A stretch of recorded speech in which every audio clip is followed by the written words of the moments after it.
Magandang umaga po sa inyong lahat at live mula dito sa Pag-asa Weather Forecasting Center.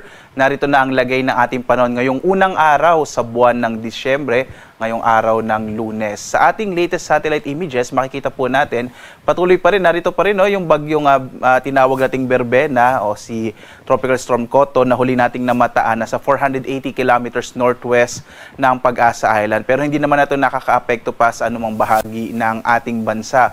Meron pa rin tayong amihan o northeast monsoon na magdadala pa rin na mahihinang mga pag-ulan, particular na dito sa may bahagi nga po ng extreme northern Luzon sa may Batanes area. Meron pa rin easterlies na magdadala ng mga localized thunderstorms sa malaking bahagi ng Luzon at Visayas. Habang sa ngayon nga, yung Intertropical Convergence Zone or ITCZ, ito yung pagsasalubong ng hangin mula sa magkaibang hating globo or hemispheres.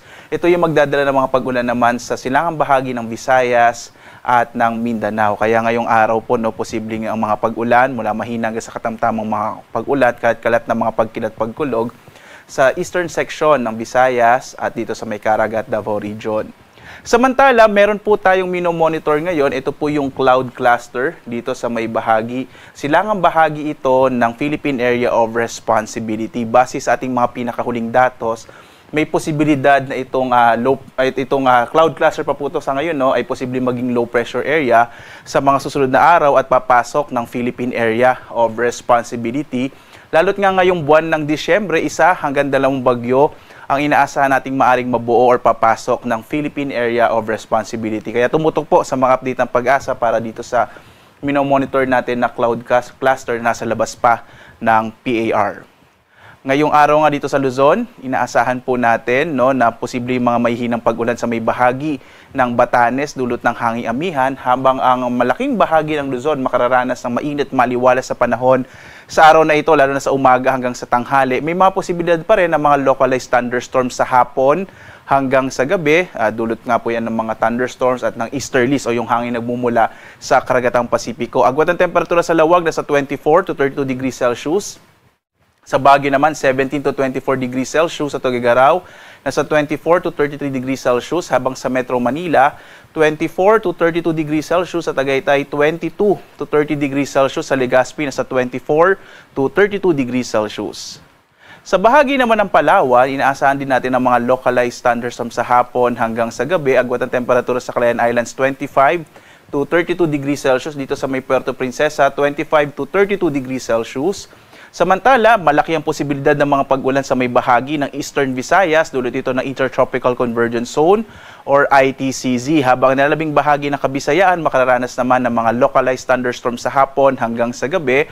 Agwat ang temperatura sa Iloilo, nasa 26 to 32 degrees Celsius. Sa Cebu naman, nasa 26 to 32 degrees Celsius. Habang sa Tacloban, nasa 26 to 32 degrees Celsius.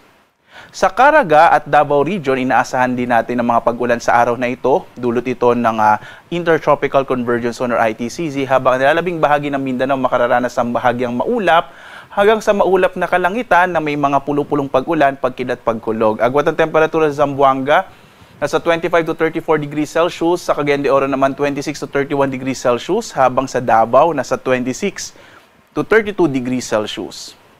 Ngayong araw, sa lagay ng ating karagatan, wala tayong minomonitor na or wala po tayong naka-issue na gale warnings anumang bahagi ng ating bansa. Kaya ligtas sa pumalaot yung mga sakyang pandagat, mga bangka sa mga baybayin ng ating kapuluan. Bagamat mag-ingat pa rin po kapag mayroong mga thunderstorms, kung minsan nagpapalakas yan ng alon ng ating karagatan. Kaya mag-ingat po, lalong-lalo na yung mga maliliit na sasakyang pandagat.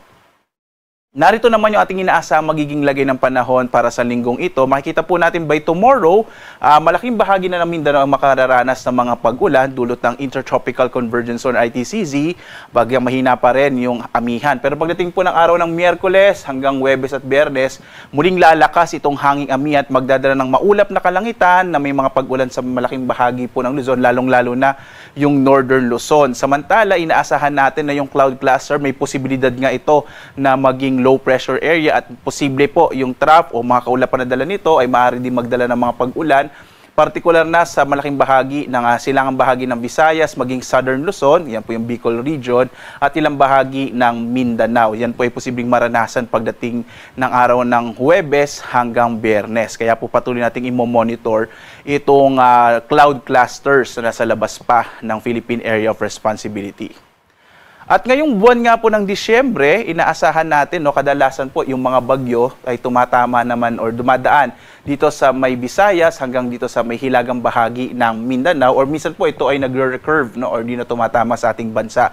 Buwan po kasi ng Disyembre, malakas yung high pressure area, no, dito sa may hilagang bahagi ng ating bansa. Kaya dahil doon hindi na tumutungo pa hilaga yung mga bagyo, or minsan itinutulak ito ng high pressure area, at dito po kadalasan tumatama ang mga bagyo sa Visayas at Mindanao. At base nga sa ating pagtataya, 1 hanggang 2 bagyo ang maaring mabuo or papasok ng Philippine Area of Responsibility. Ang susunod po na pangalan ng bagyo ay nasa letter W na tayo, Bagyong Wilma, ika-23 bagyo ito kung sakali sa loob ng Philippine Area of Responsibility. Huli po tayo nagkaroon ng letter W noong taong 2013. Ito rin yung taon kung saan po nagkaroon tayo ng bagyong Yolanda. Umabot po tayo ng letter Y. So abangan po natin kung magkakaroon ulit tayo ng ngayong bagyo na magsisimula po sa letter W. Kaya lagi pong tumutok sa update ng Pag-asa. Ang araw ay sisikat mamayang 6:05 na umaga at lulubog, ganap na 5:25 ng hapon.